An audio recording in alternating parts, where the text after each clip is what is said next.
시작할게요.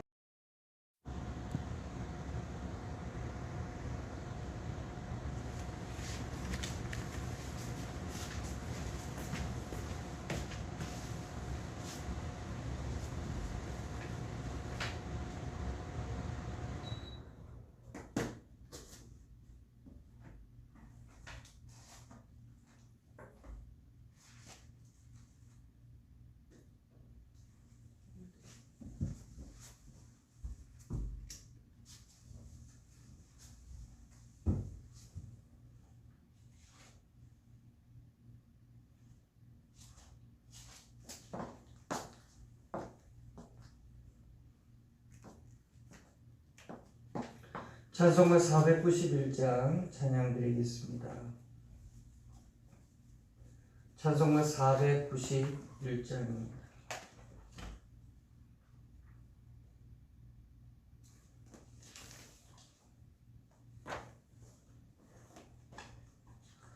저 높은 곳을 향하여 날마다 나아갑니다. 내 뜻과 정성 모아서 날마다 기도합니다. 내 주여 내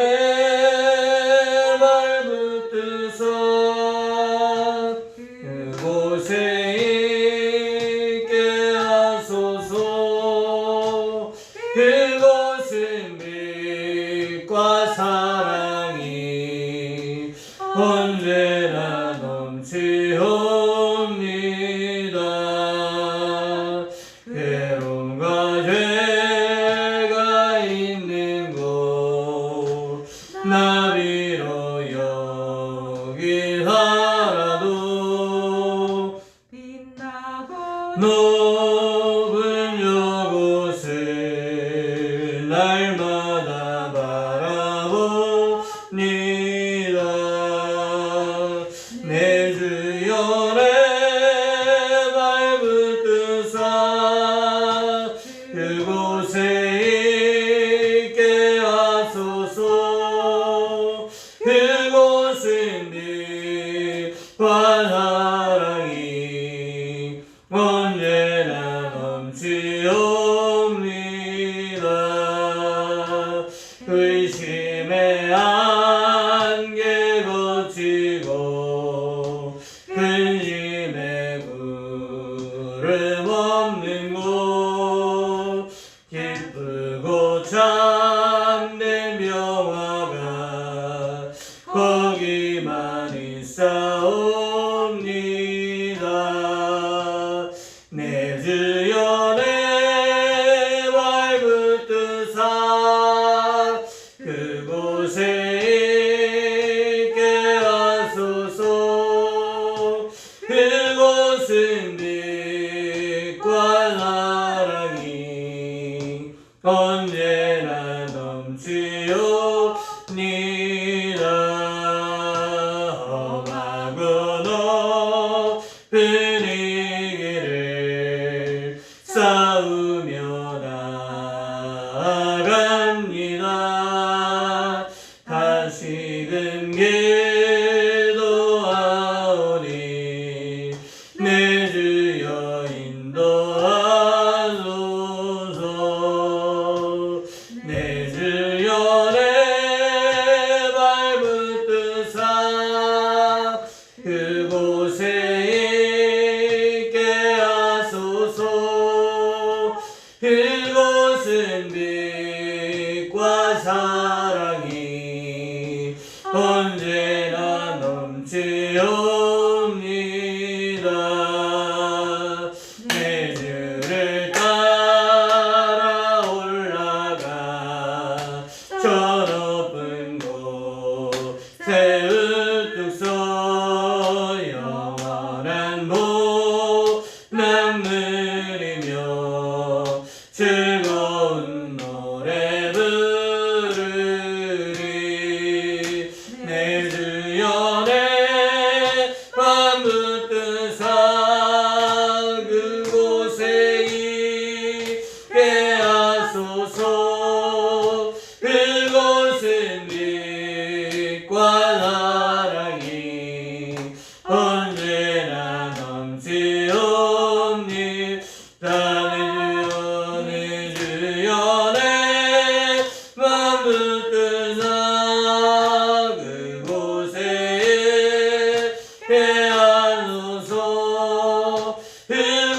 큰 빛과 사랑이 언제나 넘치옵니다.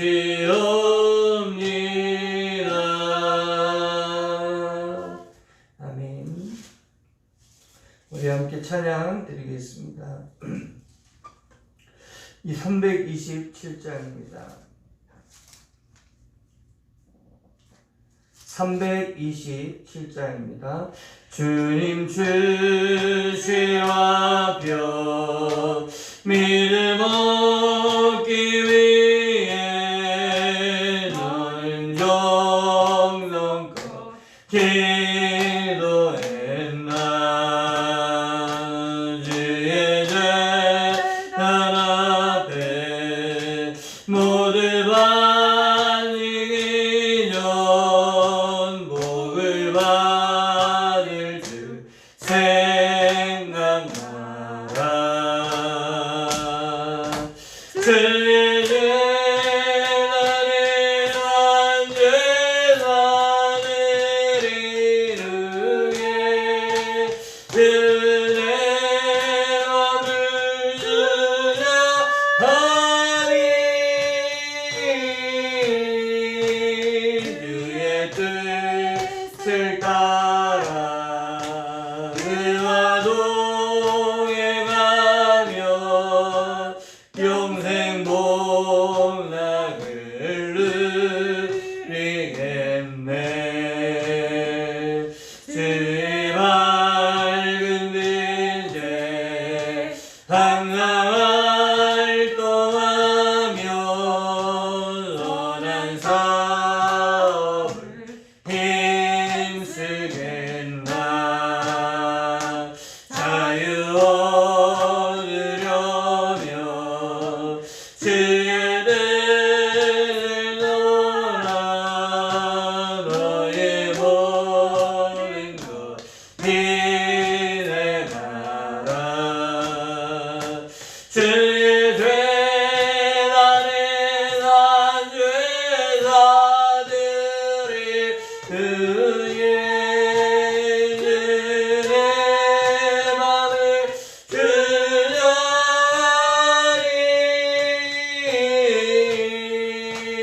주의 뜻을 따라 그와 동행하며 영생 복락을 누리겠네.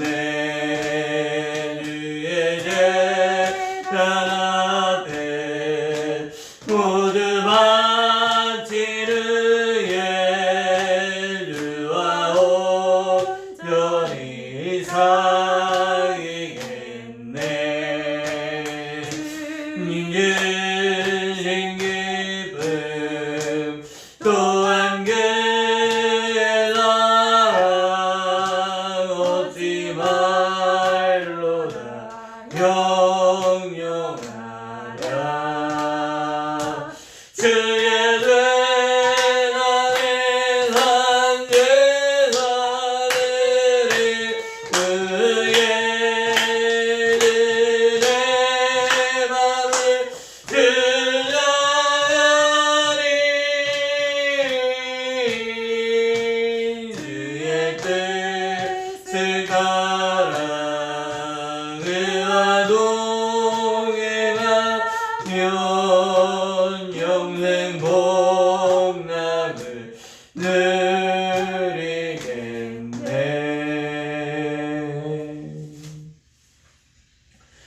한 절만 더 찬양 드리도록 하겠습니다. 197장입니다. 좀 악보가 좀 높아서 소리가 좀 올라가겠지만 가사 내용을 생각하면서 찬양했으면 합니다. 197장입니다. 은혜가 풍성한 하나님을 믿는 한 사람 한 사람 오늘도 언제든지 현장도 보호해 주시네. 주여 성령의 은사들을 오늘도 내리어 주소서. 성령의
오늘도 내려오소서 성령의 뜨거운 불길로서 오늘도 충만케 하소서 주님의 기쁘신 은혜만을 아멘 세상에 놀리죠 다르니 하늘의 능력과 권세로서 오늘도 뒷벼드옵소서 주여 주여 성령의 은사들을 오늘도 내려주소서 아멘 성령의 뜨거운 불길로서 아멘 오늘도 충만케 하소서 아멘. 시간에 기도하기를 원합니다. 성령께서 우리와 함께 하시고 성령께서 우리를 담대하게 하시고 성령께서 마땅히 기도해야 될 내용들을 기도하게 하시는 복된 시간이 되도록 우리 다 같이 성령의 충만함을 내게 부어 주옵소서. 기도하겠습니다. 할렐루야. 사랑과 많으신 우리 아버지 하나님 감사합니다. 하나님의 기뻐하시는 믿음의 예배자들이 오늘도 그 예수 그리스도의 이름으로 말미암아 하나님의 보좌 앞에 나아가 담대한 믿음의 예배를 드리게 하시니 감사합니다.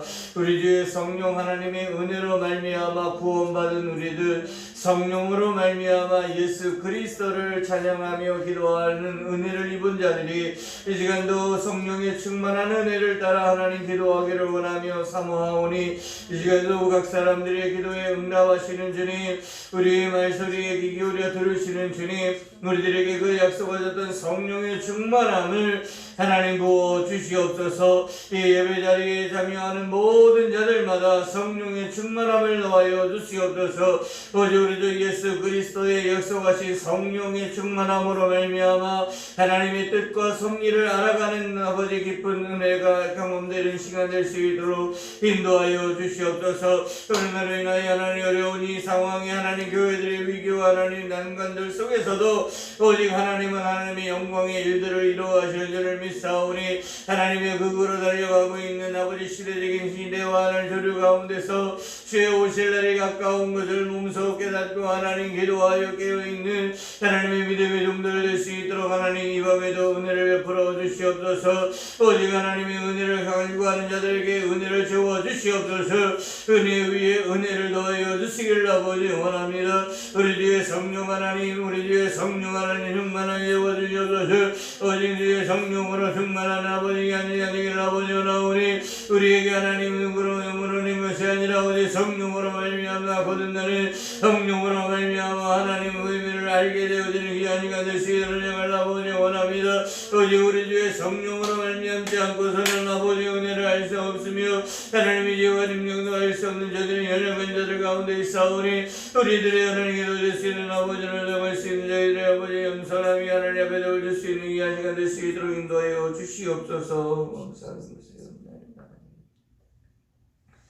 하나님께서 찾으시는 그 한 사람의 예배가 이 밤에도 하나님 앞에 올려질 수 있도록 부르시고 세워주시는 하나님 감사합니다. 한동안 예배하는 자들이 없어서 힘들고 하나님을 찾아 나오는 자들의 수가 적어짐으로 인하여 근심했던 교회들입니다. 수요 예배와 금요 예배 속에서 하나님을 찾아 나오는 자들의 수가 점점점 줄어드는 형국을 바라보면서 하나님 안타까워하며 기도했던 우리들이 있었습니다. 그러나 이제는 하나님 이 자리에서 참여할 수 없는 자들에게 하나님 손에서 볼 수 있는 예배 또한 TV로 볼 수 있는 예배를 드릴 수 있도록 하나님께서 귀한 은혜의 때를 허락하심을 감사합니다. 우리 육체적인 제한과 한계 속에 있으나 하나님의 은혜는 더 큰 놀라운 신비한 조건 속에서 나타나는 것을 깨닫게 하여 주시옵소서. 하나님 앞에 예배하는 것을 소홀히 하지 않게 하시고 하나님 앞에 예배하는 것을 기뻐하고 감사하는 은혜의 충만함이 오늘 각 모인 곳마다 거하는 곳마다 그들이 머무는 곳마다 역사되어지도록 인도하여 주시옵소서. 성령 하나님께서 그들이 거하는 곳에 함께하여 주셔서 강하고 담대하게 하셔서 신실한 예배자로 세워지게 하여 주시옵소서. 코로나로 인하여서 비대면 예배를 드리게 되므로 많은 성도들이 하나님의 전을 찾지 못하는 안타까운 상황 속에 있습니다. 하나님, 그러나 이러한 상황들 속에서도 하나님의 뜻과 하나님의 섭리가 이루어지는 것을 기대합니다. 하나님 역사하여 주시옵소서.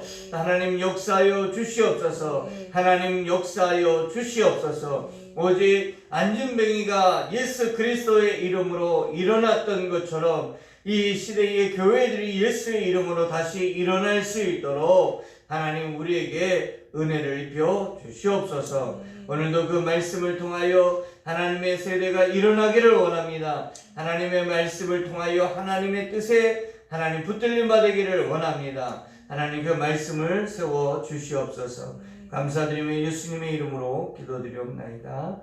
아멘. 하나님의 말씀은 요한복음입니다. 요한복음 4장입니다.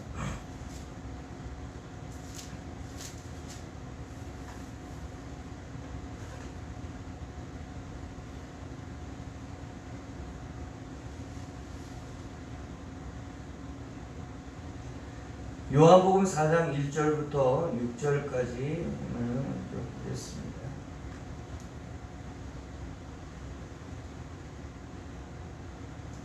요한복음 4장 1절부터 6절까지입니다. 예수께서 제자를 삼고 세례를 베푸시는 것이 요한보다 많다 하는 말을 바리새인들이 들은 줄을 주께서 아신지라. 예수께서 친히 세례를 베푸신 것이 아니요 제자를 베푼 것이라. 유대를 떠나사 다시 갈릴리로 가실새 사마리아를 통과해야 하겠는지라. 사마리아에 있는 수가라 하는 동네에 이르시니 야곱이 그 아들 요셉에게 준 땅이 가깝고 거기 또 야곱의 우물이 있더라. 예수께서 길 가시다가 피곤하여 우물 곁에 그대로 앉으시니 때가 6시쯤 되었더라. 아멘.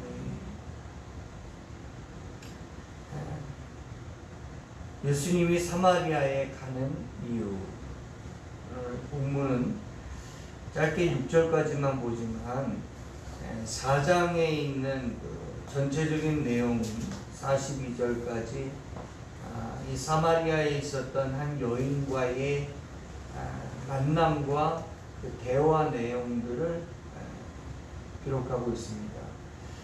금요일마다 요한복음을 보는데 놓치지 말아야 될 것은 요한복음에서의 가장 주된 기록의 목적은 예수 그리스도를 증거하는 것이다. 그래서 예수 그리스도를 믿음의 주로 증거하는 것이다. 그래서 예수님을 믿어도 된다라고 하는 증거이죠. 그래서 성경은 수사적인 그런 논증을 통해서 예수님을 증거하고 있습니다. 이것은 지금 우리들에게 있어서 맹목적이고 또한 우상숭배적인 조건으로의 신앙생활을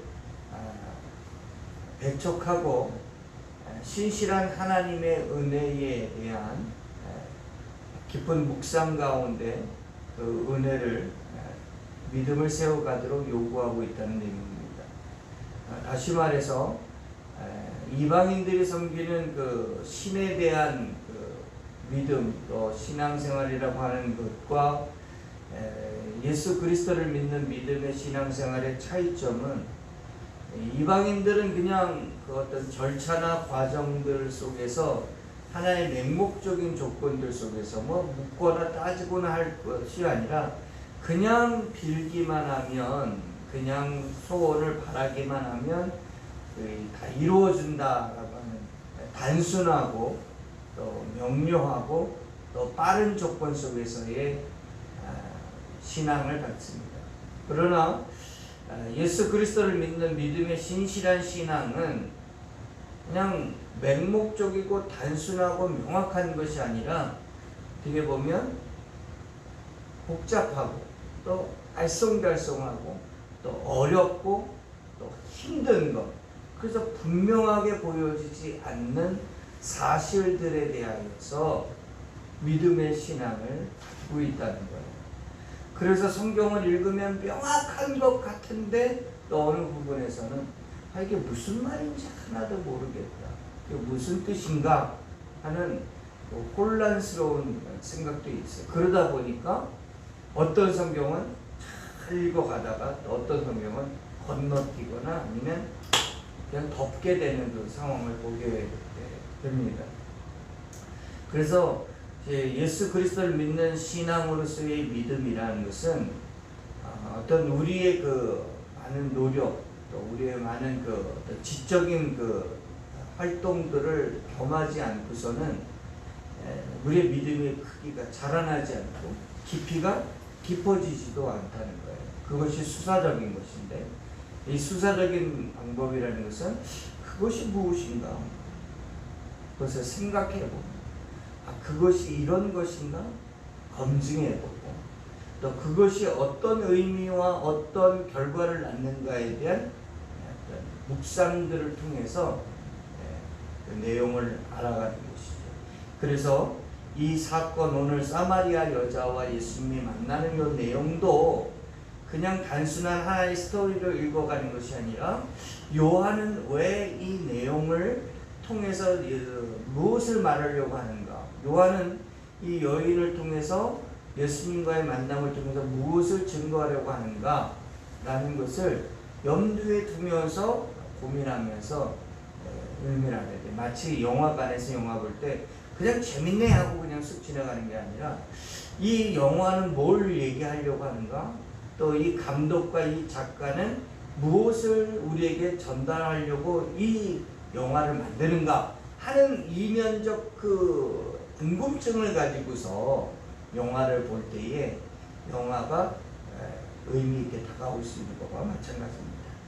자, 그러면 말씀을 들어가도록 하겠습니다. 오늘 날이 너무 더워가지고 낮에 불볕더위라는 걸 좀 경험을 했어요.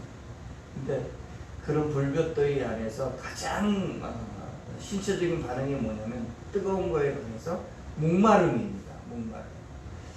그냥 목마르다라고 할 때 그냥 보기만 해도 어떤 해가를 얻는 잠시의 그 찰나적인 조건은 있겠지만, 실질적인 거는 목마른 사람에게 물을 그냥 탁 주고 마시는 게 제일 빠른 해결책이 아닌가 이런 생각을 합니다.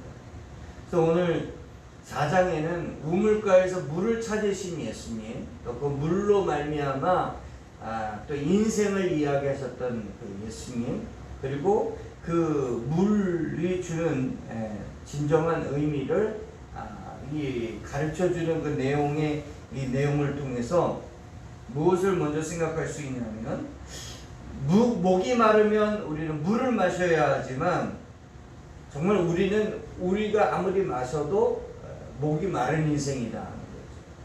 그래서 이 목마른 인생, 먹어도 계속 목마르는 그 인생의 이 생체 리듬 가운데 예수님을 만나야만 우리 인생의 목마름은 해결될 수 있다. 어떻게 보면 육적으로 목이 마른 것에 우리는 물질적인 그 실제적인 물을 마심으로 인해서 해갈을 얻는데 그건 잠시밖에 없다라는 얘기예요. 그래서 인간의 육체적인 목마름에 대한 이유는 영적인 목마름에 대한 표상으로서 이해할 수 있습니다. 그래서 육적으로 아무리 우리가 많은 걸 채워넣어도 굉장히 그 헛헛한 목마른 인생을 살고 있는 것은 바로 영적으로 예수 그리스도를 만나서 해결을 받아야만 된다고 하는 사실을 가르쳐주고 계시해주는 내용이다, 이렇게 볼 수 있습니다. 그래서 단순히 말씀만을 듣고 마는 것이 아니라 그것을 요한이 것처럼 만지고 또 경험적으로 체험적으로 예수를 만날 수 있을 때에만이 우리 인생의 목마름은 해결될 수 있다라는 내용입니다. 그래서 우리를 목마르게 하는 일들이 얼마나 많이 있는가 이런 것을 생각해 볼 수 있습니다. 오늘 그 목마름 가운데에 자기 자신이 목마르지만 그 목마름을 스스로 해결할 수 없었던 한 여인을 만나고 그 여인이 결국은 예수님을 통해서 모든 걸 다 해결받고 하는 축복된 내용의 그런 내용입니다. 먼저 그 변화의 과정들을 찾아보기 위해서 3절부터 6절까지의 말씀만 보려고 합니다. 먼저 3절 말씀, 4절 말씀을 읽어보도록 하겠습니다. 3절과 4절입니다. 시작. 유대를 떠나사 다시 갈릴리로 가실새 사마리아를 통과하여야 하겠는지라. 여기서 사마리아를 통과해야 하겠다. 그러니까 북쪽 갈릴리로 가기 위해서 이 유대어 사이에 있는 사마리아 땅을 지나가야 되겠다라고 얘기하는데, 헬라어로 이거를 직역하게 되면은 그냥 가도 되고 안 가도 되는 게 아니라 반드시 여기를 거쳐 가야 되겠다고 하는 의지적 표현이 됩니다. 의지적 표현. 자, 그러면 다른 선택의 여지가 없이 이 갈릴리로 올라가실 때에 사마리아를 꼭 반드시 내가 거쳐서 가야 되겠다고 했던 이유가 뭔가를 생각해 보려고 합니다. 사실 그 당시에, 예수님 당시에는 모든 길은 로마가 통한다고 로마의 통치권 아래에 있었지만, 길이 다 나아져 있었지만, 유대인들은, 남쪽 유대인들은 북쪽 갈릴리를 가기 위해서는 사마리아를 통과하지 않습니다. 그 이유가 뭐 때문이냐면, 솔로몬이 나라를 통치한 이후에 그의 아들 르호보암 때에 북이스라엘과 남유다가 갈라지게 됩니다. 그랬다가 북이스라엘은 아시리아라는 나라에 의해서 멸망당하게 되죠. 그리고 요즘 우리는 예레미야서를 통해서 남유다의 멸망 직전의 이야기를 보게 됩니다. 근데 아시리아가 북이스라엘을 멸망시키고 나서 한 130년 이후에 남유다가 멸망하는데, 아시리아는 제국의 능력과 그 군사력을 가지고 나라를 점령하게 되면 그 나라 점령한 나라들을 자기들 나라 문화를 동화시키는 정책을 하게 됩니다. 마치 지금 중국이 그 넓은 대륙의 땅을 통치하기 위해서 하는 방법 중에 하나가 자기 주된 주권을 가지고 있는 한족들, 그 한족들이 그 소수 민족들 사이사이로 다 흩어져서 그 나라에 있는 그 모든 소수 민족과 한족이 하나로 섞여지게 되는 혼합 정책을 피게 됩니다. 그래서 그 소수 민족들이 자기들의 힘을 길러서 국가로서의 한 나라로 독립을 행하는, 마치 구소련이 해체되면서 여러 나라들로 이제 막 쪼개져 나가는 양상들을 보면서 중국은 그 다양한 민족과 나라들의 연합체를 어떻게 통일체를 이끌어가기 위해서 한족들을 각 성마다, 각 민족들마다 보내서 혼합 정책을 피는데, 그와 마찬가지로 아시리아가 자기의 민족들을 북이스라엘, 이 사마리아 지역에 데려다가 혼합 정책, 민족 하나된 정체성을 섞어버렸다는 얘기입니다.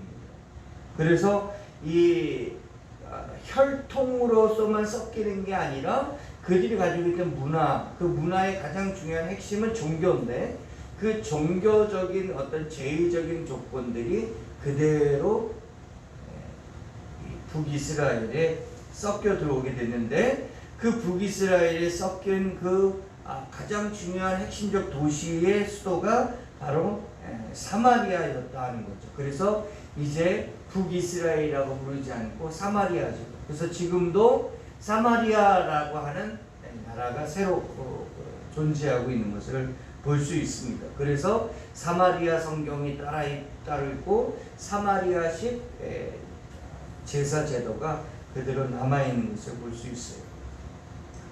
그렇게 사마리아 지역을 중심으로 해서 아수르의 문화와 아수르 사람들과의 그 이방인과의 섞여 있는 그 상황들이 그대로 흘러나올 때에 바벨론 포로로 갔었던 유다 사람들이 돌아와서 보니까 이러한 우상과 또 이방인들과의 결혼에 대한 이 내용들을 그대로 유지하고 지켜나가고 있는 이 사마리아 지역 사람들과의 이런 마찰을 통해서 우리는 저들과 섞일 수는 없다라고 하는 아주 절대적인 그 선언들 속에서 사마리아 지역 사람들하고는 서로 왕래하거나 거래하지 않는다라고 하는 그런 금명을 그들 스스로 만들어내게 됩니다. 그래서 유다 사람들은 이 사마리아 지역에 있는 그 유대인들을 당신들은 우리들과 하나 되지 않는다. 혈통적으로 순수한 혈통이 아니다. 유대인이 아니다. 라고 선언하면서 사마리아 사람들을 인정하지 않습니다. 그런 갈등과 대립이 있어요. 그러다 보니까 사마리아 지역 사람들도 이런 남유다 쪽에 있는 유대인들도 대립과 반목을 계속해 나가죠. 그러다 보니까 싸움이 잦았고 그리고 그들과의 그 일탈적 싸움이 빈번하게 일어났던 것이죠. 그래서 그 지역을 넘어오는 사람도 가만두지 않고 넘어가는 사람도 가만두지 않는 그러한 상황이 됐습니다. 그런 상황들 속에서 예수님께서 지금 사마리아 지역을 넘어가겠다라고 하는 의지를 피력하고 있는 게 이 4절에 보면 사마리아를 통과하여야 하겠는지라. 그냥 사마리아 지역을 통해서 갈릴리로 가야겠다라고 하는 것을 기록할 수도 있는데 여기를 통과해야 되겠다라고 하는 것은 그 지역이 그만큼 가는 게 쉽지 않았고 그것이 위험천만한 일이었다라고 하는 것을 말씀하고 있어요.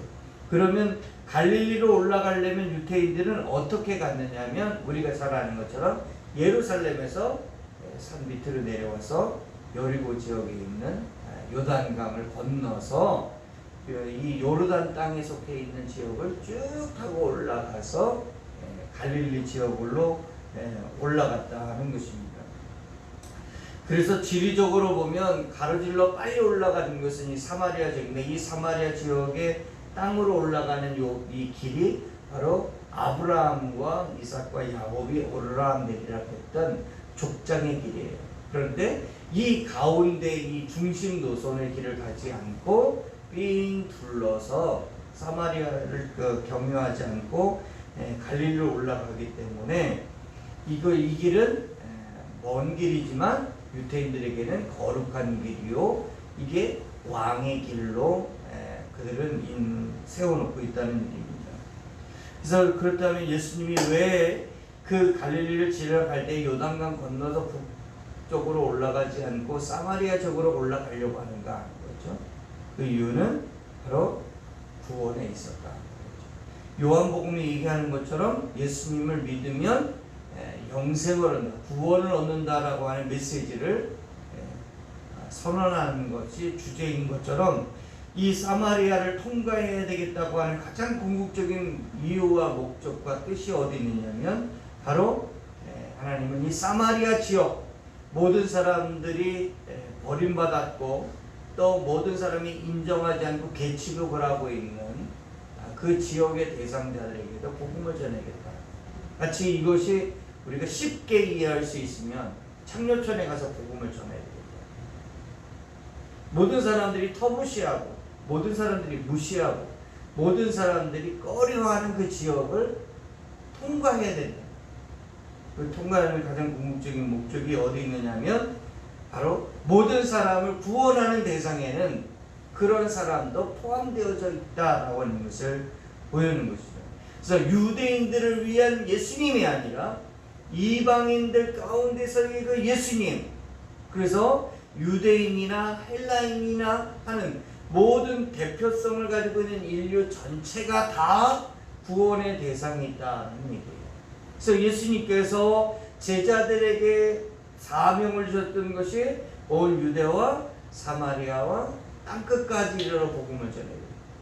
그래서 사마리아 땅에도 구원받아야 된다고 하는 메시지를 이 베드로가 이해하지 못했어요. 그래서 베드로에게 사마리아 땅에까지도 복음을 전해야 된다고 하는 것을 가르치기 위해서, 이방인들에게도 복음을 전해야 된다고 하는 것을 가르치기 위해서 베드로에게 환상의 계시를 통해서 가르쳐 주셨던 사도행전의 이야기도 우리가 생각해 볼 수 있습니다. 그러므로 우리가 어떤 벽을 세워놓거나 어떤 조건을 세워놓으면서 이 사람은 구원을 받아야 될 만한 사람의 조건 속에 있어요 라고 얘기하는 것에 대한 인정도 있지만, 반대편으로 이런 사람까지도 구원을 받아야 된다고 하는 그 범위적 넓이가 우리의 수준을 넘어야 된다고 하는 것을 말씀하고 있다는 것이죠. 이게 제일 어려운 것 같아요.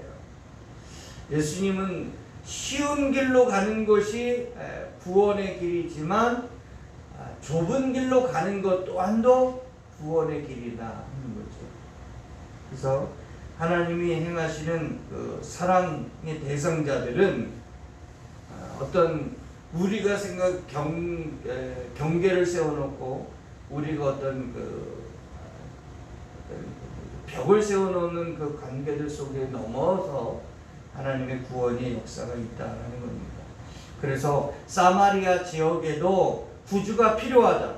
사마리아 지역에도 예수가 필요하다. 사마리아 지역에도 믿음의 구원이 필요하다라고 하는 그 목적 때문에 예수님은 자신을 환영해 주지 않는 자리요, 자신이 돌로 맞아 죽을 수도 있는 상황들을 그대로 인정하면서 사마리아 지역을 향해서 가셨다라는 얘기입니다. 사마리아 지역에 가는 것은 바로 그 구원을 위해서 갔다 하는 겁니다. 구체적으로 그 구원이 어떻게 이루어지는가, 그리고 거기에 가서 누구를 만나시는가 하는 겁니다. 5절과 6절 말씀입니다. 사마리아에 있는 수가라 하는 동네에 이르시니 야곱이 그 아들 요셉에게 준 땅이 가깝고 거기 또 야곱의 우물이 있더라. 예수께서 길 가시다가 피곤하여 우물 곁에 그대로 앉으시니 때가 6시쯤 되었더라. 예수님이 사마리아를 지나가시며 방문하신 동네가 수가입니다. 그래서 우리는 이걸 수가성이라고 얘기하는데, 여기가 어디냐면 구약시대의 세겜이라고 하는 성입니다. 야곱의 생애를 살펴보면 야곱이 라반의 집에서 떠나서 가나안으로 돌아올 때에 하나님하고 약속했었던, 여기 갔다가 돌아오면 어디다 단을 쌓는다 그랬냐면 베델이었어요. 근데 베델로 가지 않고 야곱이 어디에 머무르게 되냐면 이 세겜 땅에 머무르게 됩니다. 그래서 이 세겜 땅이 바로 이 수가라고 하는 마을이 있다는 얘기죠. 그래서 마을은 이 세겜 근처에 있는 이 수가에 우물을 파고 그리고 거기에 정착하면서 살았습니다. 그래서 그 우물 파서 정착했던 그 지역을 수가라고 얘기했고, 그 우물을 야곱의 우물이다 이런 이야기를 했다는 것이죠. 그런데 이 야곱이 나중에 이름이 뭘로 바뀌었냐면 이스라엘로 바뀌었다고 하는 것이죠. 결국은 이 야곱의 그 우물가에 있는 수가라고 하는 곳을 찾아가는 것은 이중적인 의미가 있는 거예요. 하나는 한 여자를 만나 구원하겠다고 하는 하나님의 그 예수님의 그 의지도 있지만, 또 하나는 야곱의 우물을 통해서 먹고 살고 있는 사람들, 결국은 이스라엘을 구원하겠다고 하는 의미를 복합하고 있는 거죠. 이 이스라엘이라는 의미를 바울은 영적으로 이렇게 설명합니다. 육적인 아브라함의 자손이 아니라 영적으로 믿음으로 난 자들이 아브라함의 자손이다 하는 얘기를 해요. 그러면서 예수님의 이 구원에 대한 복음을 증거하는 이 행보는 단순한 의미가 아니라 정치인들이 누구를 만나고 어느 장소를 가는 것은 정치적인 어떤 의미를 가지고 선언하듯이 예수님이 지금 야곱의 우물가에 있는 수가를 찾아서 간 것은 단순한 역사적인 기억이 아니라 이스라엘이라고 하는 대표성적인 구원을 예비한 것이고, 바울은 이 아브라함의 자손 가운데 있는 이스라엘의 구원을 모든 인류 가운데 믿음 안에 속해 있는 사람들의 구원의 큰 범위로 해석하고 있다는 얘기입니다. 그래서 예수님이 이 땅에 오신 목적은 바로 그러한 하나님의 약속 가운데 있는 하나님의 특정과 특하심을 입은 사람들의 구원을 위하여 이 땅에 오셨다고 하는 사실입니다. 그런데 이때가 몇 시쯤 되었다고 얘기를 하냐면 6시였다라고 얘기해요. 그 중동 시간에 얘기하는데 그 시간이 바로 낮 지금의 12시를 말합니다. 그러니 오늘 아침에도 보지만 아침부터 해가 너무 뜨거웠던 날이지만 가장 뜨거운 점심시간 때문에 나갔다 봤더니 엄청난 폭염이 온몸을 감싸돌았습니다. 중동 지방이 그렇다는 얘기죠. 중동 지방의 낮 12시는 어마어마하게 뜨거운 그 시간이었다 하는 얘기입니다. 그 시간에 지금 예수님이 나가셔서 그곳에서 물길로 나온 한 여자를 만나는 장면을 봅니다. 7절 말씀에 보면 사마리아 여자 한 사람이 물을 기르러 왔음에 예수께서 물을 좀 달라 하니 라고 예수님이 물을 요청하고 있습니다. 이 여자를 만나기 위해서 예수님께서 이곳에 갔다는 얘기입니다. 그러니까 영적인 의미에서 보면 이스라엘이라고 하는 여자의 구원을 위해서 갔다. 근데 여자는 신약 성경에서 요한계시록에도 보여주지만 한 여자는 교회를 의미하고 상징합니다.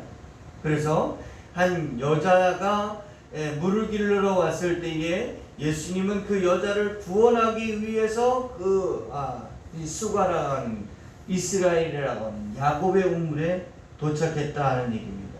결국 교회는 한 여자로 상징되는 교회는 이 땅 가운데에 한낮 태양빛 밑에서 그 물을 찾아 헤매는 인생, 먹어도 갈증을 느끼고 해결할 수 없는 인생의 문제를 가지고 있는 사람들이 그 구원을 받은 은혜를 따라 모여있는 집합적인 모임 교제로서의 교회의 의미를 설명하고 있습니다.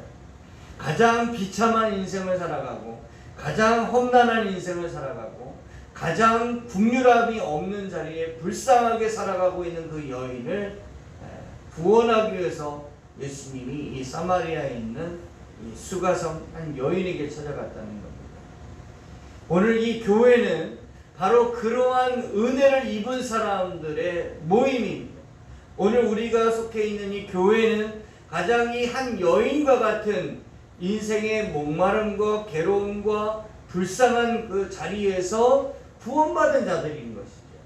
그래서 교회는 내가 그 예수 그리스도의 은혜로 말미암아 그런 은혜를 입었다, 예수 그리스도를 만남으로 내 인생의 목마름이 해결받았다 하는 것에 대한 은혜를 신실하게 고백해내는 것이 신실한 교회입니다. 그러한 교회로서의 우리를 불러내시고 요한복음 4장을 우리에게 보게 하시는 가장 궁극적인 목적은 뭐냐면, 네가 그 은혜로 말미암아 예수를 만난 것처럼 사마리아 지역에도 있다는 거예요. 우리가 생각하지 못하고 우리가 소외시키고 또 배울 쌓아놓고 또 구별하고 또 갈라내는 사람들 속에서도 구원받을 한 사람이 있음을 우리에게 교훈해주고 있는 말씀이라는 얘기입니다. 그러면 지금 우리 교회가 누구를 위하여 기도해야 되겠는가 하는 거죠. 내가 태양빛에 목말라 허덕이며 나갔던 것처럼 그 시간에 나오는 사람들을 떠올리면서 그들의 구원을 위해서 우리는 기도하고 힘써야 될 모습이 필요하다는 얘기입니다. 그래서 오늘 이 말씀을 통해서 너무나 답답한 인생을 살아가고 있는 여자, 너무나 답답하고 비참하고 불쌍한 이 여자와 같은 인생을 살아가고 있는 이 시대의 사람들이 예수님을 만날 수 있는 기회의 통로로 우리를 보내셨음을 교훈하면서 한 사람 한 사람을 예수 그리스도의 복음을 전하는 대성자들로 여기면서 우리가 우리에게 주어진 인생의 길의 교훈을 얻어야 하겠습니다. 함께 기도하겠습니다. 예수님은 사마리아를 반드시 통과해야 되겠다고 하는 의지를 가지고 가셨고 그곳에서 한 여인을 만나 그 여인의 인생의 목마름을 해결해 주시고 그 여인에게 구원을 베풀어 주셨습니다. 그리고 그 여인을 통하여 예수 그리스도를 믿는 믿음의 교회가 그 땅에 세워지도록 하셨습니다. 이 시대의 교회를 세우신 것도 그러한 낮 12시에 허덕이는 인생을 살아갔던 한 사람 한 사람을 불러 구원하신 결과임을 생각해 볼 때에 우리가 구원받은 이 교회의 자리에 있는 것뿐만 아니라 아직도 낮 12시에 비참하고 억눌리고 괴롭고 불쌍하여 아무도 그 눈물의 눈물을 위로하고 닦아줄 사람이 없는 비참한 낮 12시에 나오는 그 한 사람을 위하여 주 앞에 기도하고 중보하는 자로서의 교회가 세워지게 하여 주시옵소서. 하나님, 구원을 위하여 우리를 세우셨사오니, 구원을 위하여 교회를 세우셨사오니, 이 시대에 이 세상 속에 사마리아 지역에 복음이 들어가게 하여 주시옵소서. 한 여인에게 복음이 전하여지게 하여 주시옵소서. 불쌍한 사람들에게 복음이 들어가게 하여 주시옵소서. 예수님의 이름으로 기도드리옵나이다. 복음성가 465장입니다. 예전보다 지금이 더 예수님 믿기 어려운, 전도하기 어려운 상황이지만 그런 상황들 속에서도 복음이 증거될 수 있음을 기억하면서 찬양드리겠습니다. 우물가의 여인처럼 난구했네. 헛되고 헛된 것들을 그때 주님 하신 말씀 내 샘에와 생수를 마셔라. 오 주님 재우소서. 나의 잔을 높이 듭니다. 하늘 양식 내게 내어주소서. 넘치도록 내어주소서. 많고 많은 사람들이 찾아섰네. 헛되고 헛된 것들을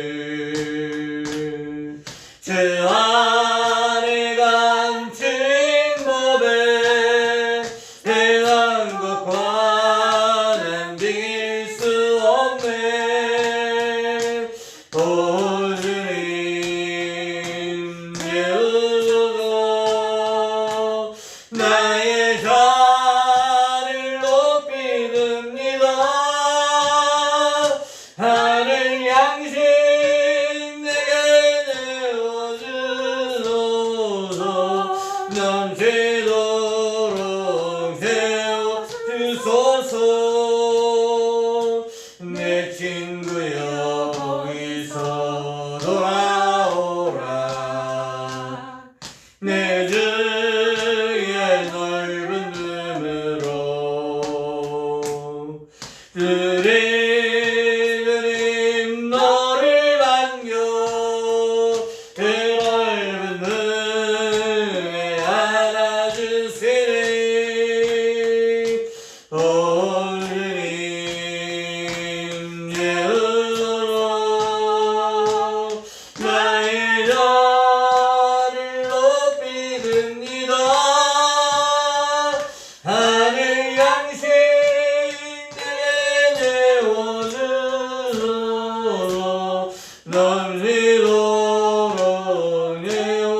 하나님의 가장 기뻐하시는 은혜는 한 사람을 받은 은혜를 따라서 은혜를 베푸는 것입니다. 은혜를 가장 베푸는 가장 큰 것은 바로 예수님을 만나게 하는 거죠. 그래서 예수님을 나로 말미암아 소개하고 나로 말미암아 전달해 주는 것, 그게 가장 큰 사명이며 목적입니다. 이건 단순하죠. 사람들이 하는 일이 쉬운 걸 자꾸 어렵게 만들고요, 쉬운 걸 자꾸 복잡하게 만드는 거죠. 단순하게 내가 예수님을 믿고 은혜 받고 구원 받았다는 것, 이 단순한 거를 그냥 단순하게 너도 예수님 믿읍시다, 예수님 믿고 구원 받읍시다 라고 이렇게 쉽게 전할 수 있는 우리 사명이 됐으면 좋겠습니다. 요즘 먹고 살기도 힘들지만 예수 믿고 살기도 참 힘든 것 같아요. 그래서 그러나 예수는 나의 생명의 생수가 된다고 하는 이 고백처럼 예수님 복음 잘 전할 수 있는 때를 달라고, 그런 사람 만나게 해달라고, 그 난 12시 같은 사람을 만나게 해달라고 소원하고 기도하다 보면 그런 전도의 기회가 생깁니다. 그래서 복음을 전하는 그것을 위해서 기도해 주시면 감사하겠습니다. 이번 주일날 비대면이라 예배에 나오지 못합니다. 영상 예배로 드리셔야 되는데 다시 좀 단계가 밑으로 내려갈 때까지 조금 참아 주시고요, 집에서 예배 드려 주시면 좋겠습니다. 그래서 예배 드리는 부분이 더 많이 힘들어졌지만 주님께서 이 일을 통해서 우리에게 교훈하시는 일들이 있을 텐데 또 겸손하게 또 겸허하게 이 시간의 때를 보낼 수 있기를 바랍니다. 하나님의 뜻을 우리가 불평할 수 없음을 생각해 주시기를 바랍니다. 우리가 같이 축도로 예배를 마치도록 하겠습니다. 이제는 우리 주 예수 그리스도의 은혜와 하나님 아버지 무한하신 사랑하심과 성령 하나님의 내주 역사 충만하심이 믿음의 주 되신 예수 그리스도로 구원받은 교회와 그 교회들을 통하여 복음을 전하고자 하시는 성령의 사역을 믿고 순종하는 모든 하나님의 종들 머리 위에 한 영혼을 주께 인도하고자 하는 소원을 갖고 기도하는 당신의 남종과 여종 머리 위에 지금부터 영원토록 함께 계시기를 축원하옵나이다.